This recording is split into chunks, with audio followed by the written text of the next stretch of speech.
Hey guys, I wanted to come on here to go over a video that was sent to me. And listen, I don't want to talk about worm food, kitten in heels. I really don't. I don't want to talk about a bandit who had multiple failed marriages, who was unhealthy, who had a low value life and subsequently a low value funeral. I don't want to talk about a bandit who croaked on top of a throwback because he was so unhealthy. And I called out the fact that he was so unhealthy that his low value heart simply gave out. I don't want to talk about a bandit who became the father of all bandits to some daddy deprived riding struggle bandits who are desperate for a daddy, so they'll jump on any and cyber slurp it that they can find. I don't want to talk about this, but I got a video here that does a great job of illustrating black women's pathology.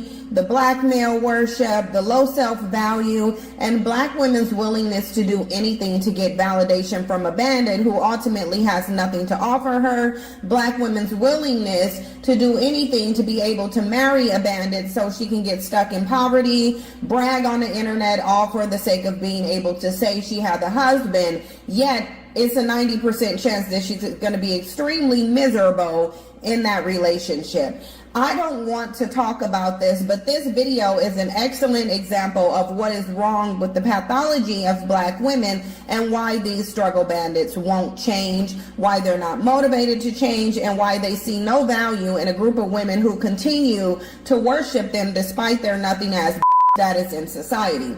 And y'all know I wasn't one that watched the Kitten in Heels, but what I do know is that he was popularized by a bunch of bandits who ignored his existence when he was telling him how to get the track marks out of their drawers, how to get the crust out of their eyes and the stains from between their teeth. They didn't like him then, but the moment that he decided he wanted to upgrade his not even average at best but low value existence, because when he was married he couldn't even provide for his wife, he decided to jump on the internet and do what all these bandits do and use black women as a means to accumulate revenue. And he was very successful in doing that because he understood black female pathology and he also understood black male pathology. I never watched the Kitten in Heels. There is not one episode of his that I watched, and quite frankly, I couldn't understand, beyond black male worship and the low self-esteem of black women, why they would go to a struggle bandit, a failed one, who was in his 50s and wasn't even smart enough to take care of his own health, as he's sitting up there telling black women to take care of their health and lose weight in order to become validated. The bottom line is Worm Food Samuels was as much of a walking contradiction as any of these struggle bandits are. While they'll sit up and talk about black women need to step away from the table and they're obese, and they'll sit up and they'll even post the obesity rates, but what they won't tell you is that they're the most broke, obese demographic on the planet. In addition to them costing the government $50 billion a year by being broke, if you look at the obesity rates, it doesn't just apply to black women who, by the way, bear children, but it applies to these struggle bandits as well. You would think they were the most in shape demographic, but they are not. But the reality is they don't have to think about losing weight. They don't have to think about bettering themselves. They don't have to think about getting any money. They don't have to think about any type of self-improvement, because what they know, just like the clip in the beginning that you heard, is that black women are always going to choose them, and it doesn't matter what they do. It doesn't matter how toxic they are. It doesn't matter how harmful they are. It doesn't matter how abusive, broke, busted, and disgusted, nothing as they are. Black women are still going to tolerate them. Cynthia G hating on Kevin Samuels, but she's been a buster. Greetings to you all. I pray that you're feeling blessed and highly favored on today. Getting right into it, man. So earlier this week, a clip came to my attention to where this young, middle-aged, whatever she is, I'm not gonna call her a woman, this lady, this female, called herself disrespecting a deceased Kevin Samuels. When I first heard this, the rhetoric that she was using, the language that she was using was so vulgar, it was so offensive that it put me in the mind. It bore the same spirit of that of Chicago rappers when they're dissing dead rappers. That's the same vitriol that she had when she spoke about Kevin Samuels the way that she did.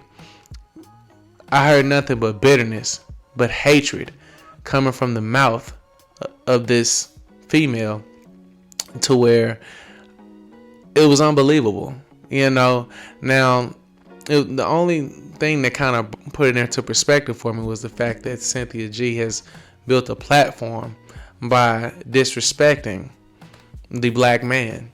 But to me, if you really have this game, you would know that she's fraudulent in doing this. To me, she doesn't believe for 1 second the things that come out of her mouth. The poison that she spews, I don't think she believes this at all. I think this is simply coming from a place of hate, a place of hurt. To me, she just has the ugly girl syndrome. When you look at her face, she always got the one swoop over the eye. She got that strong Mr. Incredible chin. She got very strong masculine features about herself, like China from WWF. You know what I mean? Like, she has a very monotone voice, a very aggravating and annoying voice. She just whack, man. Like, you know what I mean? And you could tell she has a bit of intelligence about herself. Most women do. But she's corny. She's corny, and above all else, she's inconsistent. And she's fraudulent. She says one thing, she criticizes and speaks down on black men, but to me, if a man on the level of a Kevin Samuels, a clean-cut gentleman, a well-spoken gentleman, or even a charismatic, young, handsome, fly young nigga was to really get at her, man, you think this woman wouldn't melt like damn ice cream and be doing everything that this man told her to do? You think she wouldn't be falling in line and be love struck and be trying to lay up and have 5-6 babies? You think she wouldn't really do that? Man, my cousin used to call these folks, what he used to call them, jelly beans. You know what I'm saying? Hard on the inside, hard on the outside, soft on the inside. You know what I mean? Anybody with good common sense can see that she full of shit. You know what I mean? And to me, it's almost like she got the Helga G. Pataki spirit. She got the Helga G. Pataki spirit. You know what I mean? Like hating on her face. You know what I mean? She hating on her face all day, every day, acting like she don't rock with him, man. But behind closed doors, she got a secret shrine to the brother. You know what I mean? She just a goofy, man. And how do I know this? Because I don't think her baby daddy went to the school. He used to just hoop up at the school I was at. I went to UNCG for college, and the dude, y'all know him, he was doing YouTube back then, and I still don't really know him like that from a YouTube perspective, but it looked like he garnered a bit of popularity. But I just know him as Perk. You know what I mean? He used to always be smoking a Black and Mild. He looked hella hood. You know what I mean? When I seen him, he was tatted all up. I used to catch him at the barbershop all the time.